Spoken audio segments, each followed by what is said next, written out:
Hey everybody, my name is Paul Esden Jr., aka Boy Green. I'm the New York Jets digital reporter for Heavy.com. We're streaming live right now in 3 different places. The Heavy on Jets Facebook page to over 30 friggin' thousand New York Jet fans. Thanks for gracing us with your presence on YouTube, youtube.com/BoyGreen25. Like the video, hit subscribe down below, and to over 10,000 followers on Twitter. Thank you guys we surpassed that mark this week. Pretty cool. Thanks as well for all the love. And with all that being said, let's bring on a spectacular guest here making his debut, of course, on all these Boy Green YouTube channels and everywhere else. That is Brad Spielberger. And I got to get out the list. Salary cap analyst, okay, Pro Football Focus, over the cap contributor. I mean, he does a lot, and we're bringing in the big guns here, baby, because there is a lot to discuss. So without further ado, let's bring in the man, the myth, the legend himself, Brad Spielberger of PFF and so much more. Brad, what's up, brother? Hey, how's it going?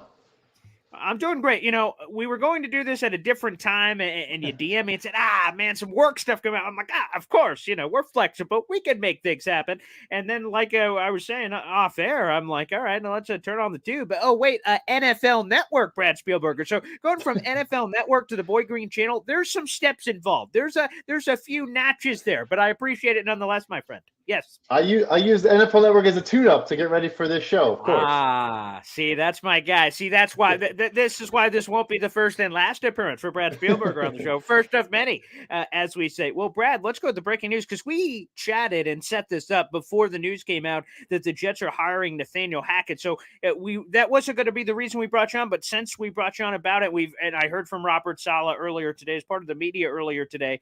I'm just kind of curious, because I get there is a bad taste immediately, like, we just saw what happened in Denver. This guy just got fired midseason. But at the same point, some of the things Robert Saleh was telling us was not the prisoner of the moment of what we just saw. Remember that there was a reason he was in that position in the first place, and he talked about his teaching and that history. And there's a lot of really good connections in the league that have spoken some of those similar things since the news came out that Nathaniel Hackett is the guy. Kind of what's the flavor here from your perspective on Nathaniel Hackett to the Jets? Yeah, I think at first you do look at, you have that instant bad taste in your mouth, like you mentioned. I even put out a tweet that some Jets fans weren't pumped about, but it was more frankly about just, look, like the nepotism in the NFL, which is not a Jets problem, it's an NFL, wide problem. Obviously, Paul Hackett was the Jets offensive coordinator about 20 years ago, but nevertheless, to go back, like you said, we've seen time and time again, there are great coordinators in this league that are just not good CEOs, leaders of locker rooms, guys that can galvanize a bunch of, older players, whether it's, they're good college coaches, good coordinators, whatever the case may be. Head coach of the NFL is a different job. So I think that's what you point to and you say, hey, look, he's now going to focus only on the offense, and maybe he can get back to where, get back to doing a little bit better of a job. We can dive into some details too, and some things I've heard about him. I've spoken with some former players. There are positives to take away from this as well, I think, long term. Well, let me ask you the question that is on the mind of every gosh darn New York Jets person, fan, or anything listening to the show. Does Nathaniel Hackett mean Aaron Rodgers?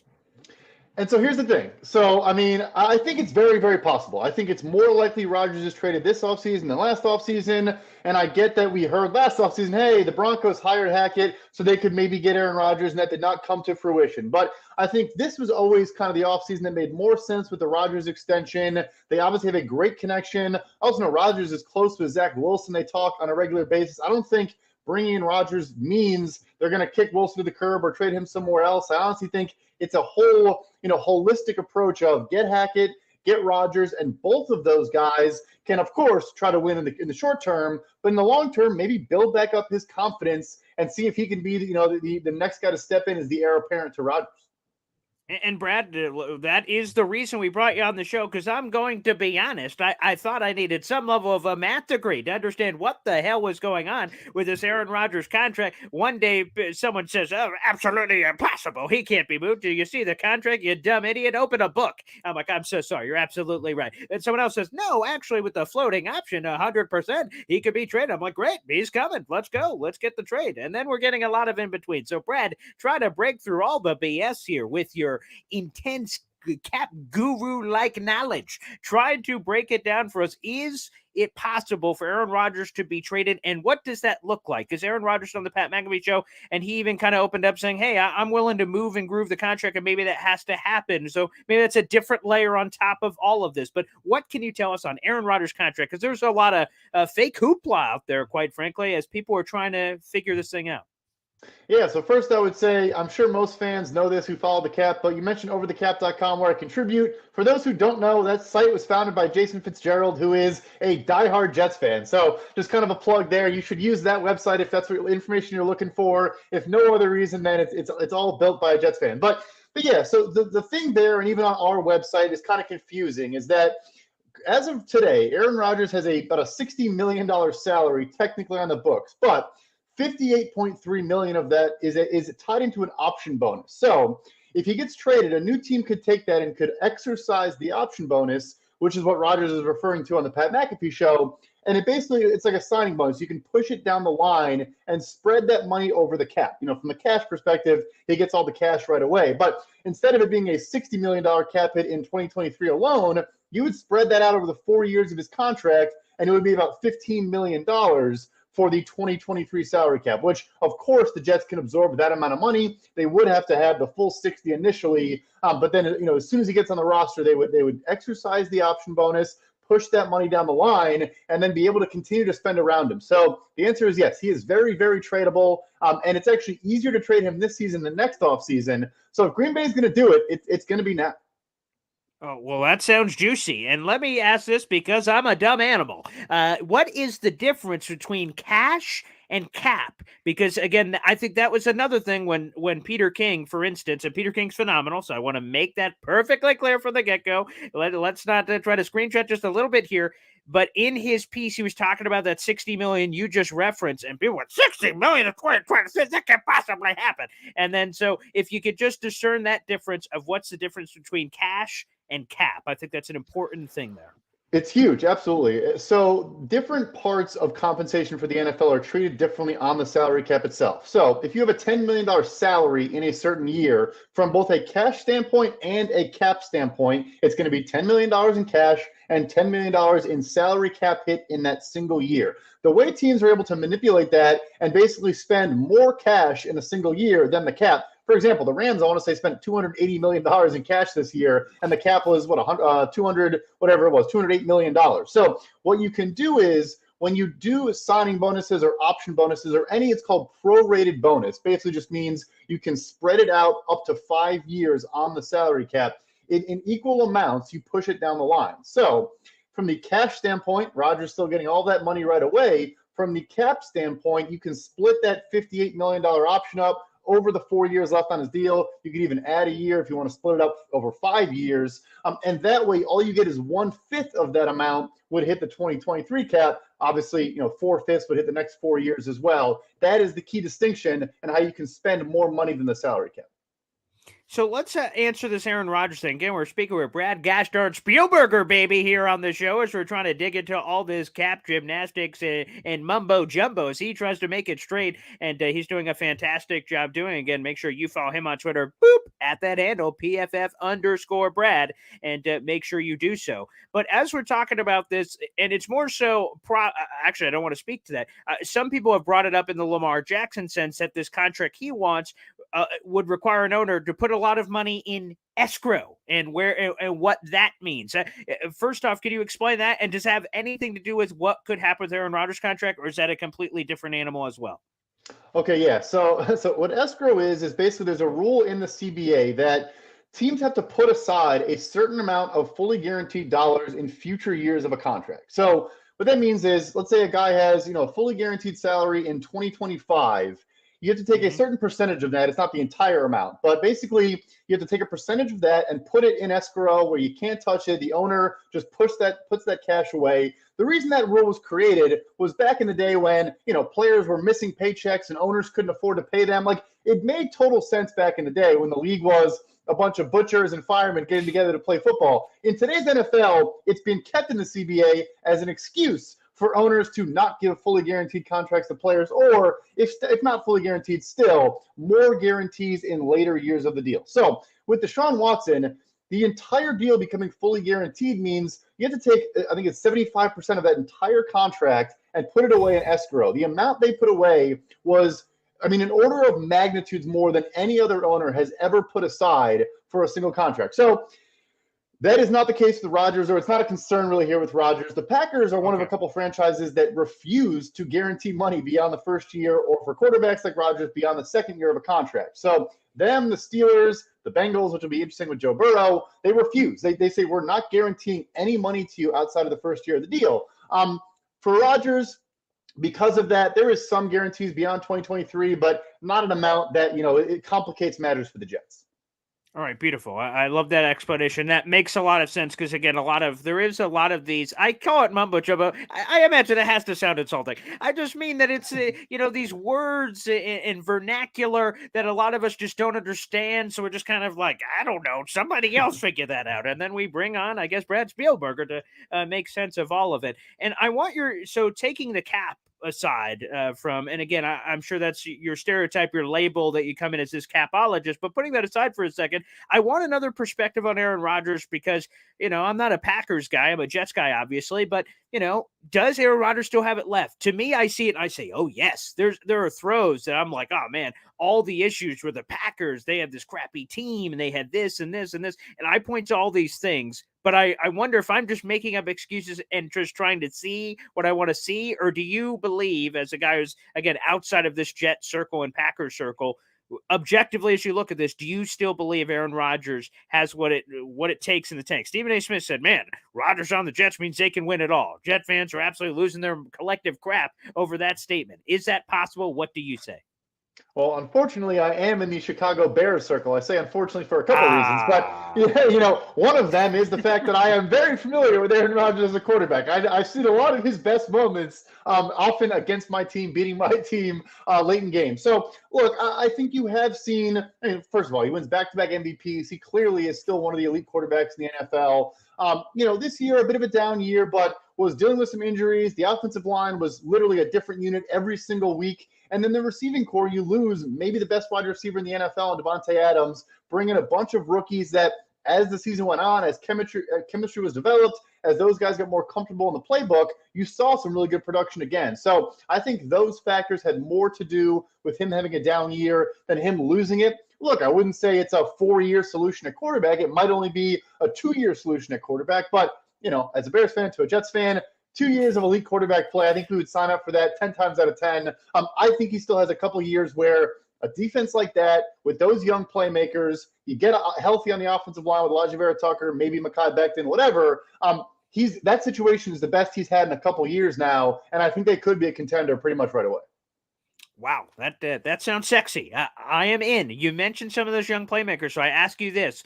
Aaron Rodgers, we're playing in magical fairyland, and it's a fun place to be. Don't wake me up if anyone's outside of the circle right now, but let me ask you, Brad, Aaron Rodgers for Garrett Wilson, who played with not one, not two. I feel like LeBron James here, not 3, 4 different gosh darn quarterbacks, and somehow put up 1,100 yards, and really he owns a lot of the rookie records in Jets franchise history.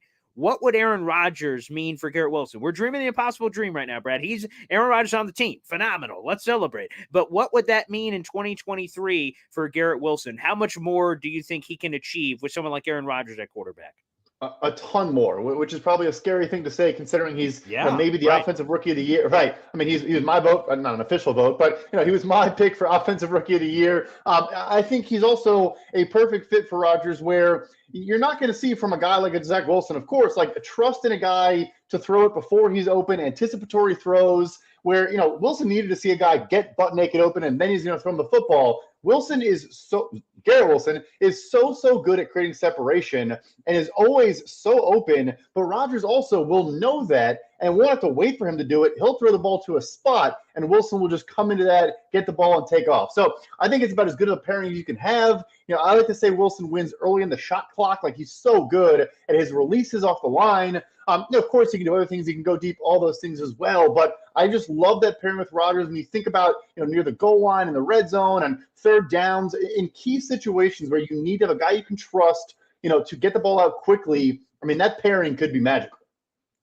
I see what you just did there, Brad, with the basketball reference for the former basketball star Garrett Wilson. I like the cut of your jib, pal. And I know you're a projection guy from contracts, and we'll get to that before we get you out of here. But I don't know if you normally do it for all kinds of statistics. What can you dream? What are we talking about here? Because, again, we saw 1,100 yards of Garrett Wilson. He had some good numbers. Again, he has the rookie reception record, yardage record. He did not have the touchdown record. So 2 of the 3, not too shabby. What could it be with Aaron Rodgers? Because, like, for Jet fans, to be honest, we've had one really good quarterback season in the last 12 years. And that was Fitzpatrick's random 32 touchdown, 3,900 yards and change, which, again, still when I say it, it just still doesn't feel real. So when you talk about numbers, like, what kind of numbers are we talking about here for Garrett, which would be realistic? Catches, yards, touchdown. What does that look like with Rodgers potentially? That's the thing, too. I mean, not to mention the Bears thing again, but I think we're the only 2 franchises that never have a 4,000-yard passer. So, like, when you adjust that the Wilson had that many yards and an offense that threw for, sub 4,000 passing yards, it's huge. I mean, we're talking about a guy who could have 100-plus catches, 1,600 receiving yards, and touchdowns. I'm not gonna say fluky, but obviously it's volatile, of course. Right. Some variance and volatility there, but like I said, he's a guy that can separate at the goal line and win down there without being kind of the big body physical player. But I will say this too: as much as we want to dream about Garrett Wilson, and we should, the beauty of Aaron Rodgers is also that Elijah Moore is going to actually get production. He's going to spread the ball around, and that it's going to benefit everyone. Wilson, of course, included. Yeah, I'm glad that you mentioned that because I know that there are a lot of Jets people that, again, he requests a trade in the middle of what was a Jets winning streak, good times. Wish I would have taken a picture that would have lasted longer. But in the middle of all that, Elijah Moore requests a trade looks like a selfish thing in the middle of it. And a lot of Jets people are down on Elijah Moore and don't think he's as good because he didn't produce results. And then you have the trade request. However, I think with Aaron Rodgers in particular, but really any really competent quarterback, all of a sudden we're going to be like, oh, that Elijah Moore from his rookie season. I think he is immensely talented, and all you have to do is get him back into a spot where, he has a quarterback. I think, oh boy, I think Elijah Moore, I think you're right. Not enough people are talking about it. I think Elijah Moore is like this secret sauce that all of a sudden is once again unlocked potentially with a guy like Rodgers for sure. I totally agree. I really do. He's super talented. Obviously, things didn't go well, and look, I understand players, and I am pro player as often as I possibly can be. I think asking for a trade in your second season in the middle of a win streak was a bit of a stretch. But yeah, you understand it to a certain degree. These guys have to look out for themselves. His contract, the next one's going to be based on his production, and he wasn't getting, as much production as he wanted. But yes, he's a guy that, hey, if they trade for Aaron Rodgers, I think he'll be the happiest guy in all of New York State. Yeah, there's no question about that. Yeah, right. I knew you had to get that one in there. Very nice, Brad.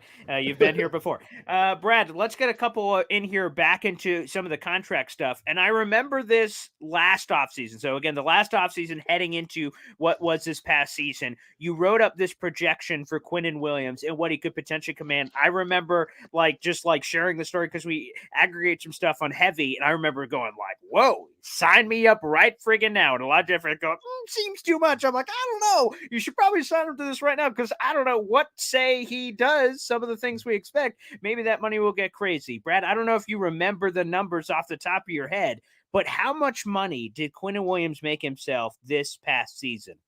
Oh, I definitely remember because I remember Jets fans being mad at me and saying it was way too much. And you have to understand that a lot of that when you bake it in, especially for top 10 pick first round players, is the projection, is what is this guy going to do in this next season? And when I watched Quinnen Williams tape this first couple of years, but particularly that third season, I said, this is a guy that's about to break out and become, I'm not some genius, but I thought he was going to become one of the best interior defenders in the entire NFL. And I think everyone would agree he's now in that conversation. So if I remember correctly, it was 5 years, $105 million, I want to say. He's probably pushing $25 million per year now, as opposed to $21 million. And here's the other reason why, and it went into this the conversation as well, is the entire first round in 2019 is just chock full of elite players at his position. So now we have breakout seasons for Dexter Lawrence in New York, who was incredible. We already knew Jeffrey Simmons was a stud, but he had another studly season. Christian Wilkins in Miami is a very good player, maybe just below those guys, but also a guy that's going to get a very good contract. You have 4 guys in one draft class that are all going to sit around and play chicken and say, hey, you go first and I'll top you. And I think Quinnen, I know he came out and said, I want to be signed before training camp. I think that was, get some leverage, make it clear he expects to be playing on a new contract next year. But in reality, what he probably wants to do, or what his agent, who's very sharp, wants to do, is let Jeffrey Simmons go first. Let guys like Deron Payne and Javon Hargrave in free agency get paid. And then let, Dexter Lawrence, yada, yada, yada. And then if you're the last guy to get paid, yeah, we're talking $25 million a year. 100%. And just to add a little bit of clarity to what you said, it's not training camp. He's talking about April OTAs, which is what you were saying. But it was to what you're saying, right? Because if you're creating that kind of deadline, that means you want to get paid ASAP. And the Jets are like, shit, we'll pay ASAP, sure. But unfortunately, to your point, that means the other ones will be like, yeah, I'll have what he's having, 5%. Yeah, I'll have what he's having, 5% more. And then you just kind of go up from there. Brett, is there, and speaking of the defensive tackle position, you would know better than me, but is there any level of a gap between Aaron Donald, 32 million, and the second guy, 21 million? I mean, that seems like a massive friggin' gap here, and it's so unique. Is that unlike any position in the NFL to have that kind of stark contrast between number one and the number two on the list at a position per year basis? It is, no question about it. And not only right now, but really historically, you look back and you're not going to see that big of a gap. Maybe DeAndre Hopkins for a touch there, but that is, again, but that's also because he signed a 2-year extension with 3 years remaining. It was kind of, a lot of NFL teams will tell you he wasn't on a $27.25 million, per year average. That is how we break down contracts, is you just look at new money over new years, but it gets complicated when you have 3 years left on your deal. So with Donald, really, he didn't even add new years. He just got a massive raise to his pre-existing contract. And look, he is different. For my money, probably the best defensive player of all time, or not, if not in that, very much so in that conversation. That's why I said 25. Like I don't think these guys are going to be pushing to get into that 30 range like Donald is. But they're definitely going to bridge that gap between the DeForest Buckners and Leonard Williams of the world and Chris Jones of the world, and probably split the difference and maybe even get a little bit closer to Donald. But I think he'll stay in kind of a league of his own, because that is a unique contract, in its own right.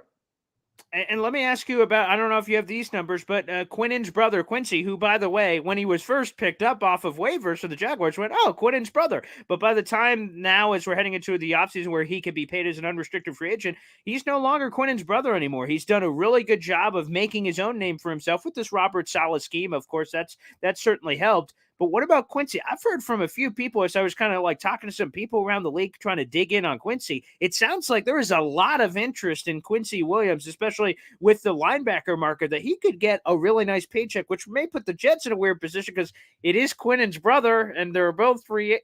They're both free agents, but the effect of potentially how you treat the brother could have the impact on Quinnen potentially in all of this. So what the heck is Quincy potentially looking at? And it can sometimes get crazy when you get the open bidding war in free agency. Yeah, so look, I do think he's made massive strides. I agree. He's his own player in his own right. I think he's a fast, physical player that I think fits well opposite of CJ Mosley in this defense. And like you said, of course, you look at these Robert Saleh defense, look in San Francisco, I think you and I could play linebacker in their system and do all right, obviously being sarcastic. But unfortunately for Quincy, I think the deepest position in all of free agency this year is off-ball linebacker. I mean, he might be, no disrespect, like the 10th best off-ball linebacker set to hit free agency. And I'm not saying, again, I think he's a solid player. So I imagine that works against him. And we've also seen in years past, beyond the top guys, it's a really weak market for the second tier. Like there really isn't a second tier of linebackers. It goes from the Roquan Smith, Fred Warner, Darius Leonard, and it drops down from about 20 million to like 10 million. There's a couple guys like the 13, 14 range, obviously, I guess CJ at 17 million per year, but they've struggled. Yeah, they've struggled, those second tier guys to kind of. So, for him, I would imagine he's looking at only like 4 or 5 million a year. Maybe I'm wrong. Maybe I'm reading the situation wrong. But there's just way too many. It's a buyer's market because there's just so much talent available this offseason. And then perhaps the opposite, the wide receiver market, this will be the last one before we get you out of here, Brad, is Corey Davis. Every Jet fan on the planet wants to throw him out of his house. And he's one of those guys like in Scrooge. By the time that you get down to the end, his cardboard box is already filled with all of his stuff. But at the same time, when you take a step back, his $10 million, I know it's a little more than that, but his $10 million salary is a third of what the highest paid wide receiver is making in Tyreek Hill. So in a wide receiver market that doesn't appear deep in free agency and everyone rushing to get rid of Corey Davis, maybe when you take another look at the last year of his contract, maybe it's not that bad after all.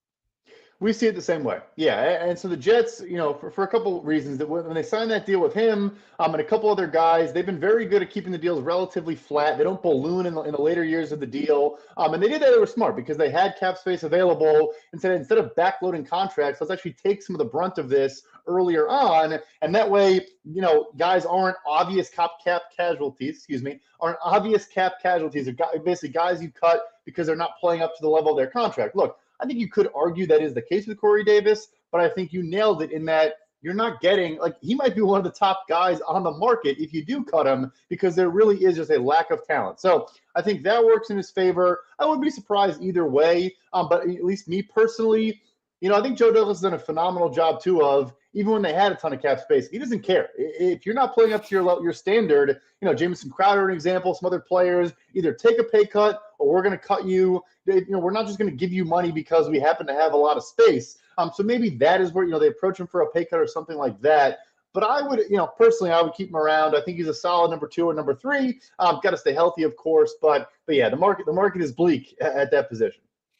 Actually, there's one more I want to circle back to the Aaron Rodgers thing. So we've been talking about Derek Carr's number, February 15th, like they have to make a decision by then. And I know that this floating option that you've talked about, again, the perceived $60 million to the rest of the world, like that's a weird floating option in terms of how long that they have to make that decision, being the Green Bay Packers or potentially any team they trade for. It seems like we're going to get an answer on Carr in mid-February. When's the answer coming on Rodgers? Like, when is there a date they have to trade him by? Or do you have a gut feeling on when ultimately he's moved? Because now that the Jets have hired their OC, in theory, again, is one of the betting favorites, or plus 175 I just got from OddsChecker on Aaron Rodgers now after the Hackett news. So where does that all sit in terms of timing with the option and when he could be moved potentially? Yeah, so the option was created intentionally for a potential trade. They actually, you can choose to not exercise it all the way up until like a week before week 1 of the season. But that being said, you've seen in the past, and we're going to see it again, teams are not going to not know their starting quarterback the first day of the league year. You're not going to wait around. People keep floating, the Packers could wait till after June 1st because there's different cap treatment. Not going to happen. He's going to get traded, in my opinion, before March 13th, which is the first day of the league year. Look, I could be wrong again, but yeah, teams, you don't go into the draft and you're for the Jets, you're not waiting around and not knowing who is going to be your starting quarterback, before mid-March. So I think it happens the next month. Okay, beautiful. We got some things popping, locking, and dropping. Brad Spielberger joining us for the first time on the show. That was great. We're going to have to do it again. Brad, thanks for taking the time, man. NFL Network, the Boy Green's channel. Beautiful. Absolutely beautiful. I'm glad you got that tune up. Glad you got all the kinks out of the way on NFL Network so you could be as beautiful and amazing as you were. Appreciate it, man. Thank you. There he is. Again, follow him on Twitter at PFF_Brad. Thanks for joining.